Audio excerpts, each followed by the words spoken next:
पुत्र है और प्यू दे ना सामने आए कल्ला है ऐसी की तैसी आदि भाई दी साडे हीरा मंडी दी आए जरा देख लेने ना कहना मैं किसी को नहीं रहता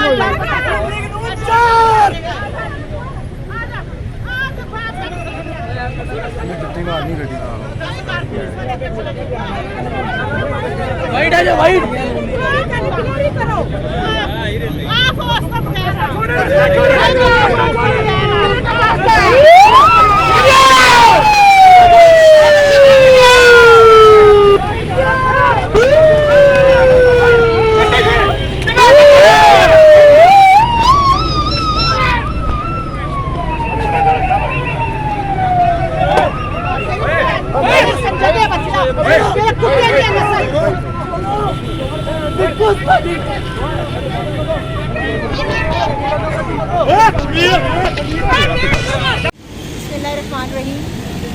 देखिए जी, चीनी चोर, आटा चोर, वोट भी चोर और रोज़ाना बकवास टीवी पे करते रहते हैं और आवाम का खून पीने वाले लोग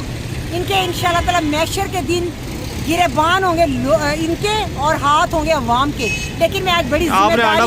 बड़ी जुर्रत के साथ मैंने किया है और मैं इस पर फ़ख्र महसूस करती, बेशक मुझे इसके लिए जेल भी जाना पड़े, मुझे कोई डर नहीं।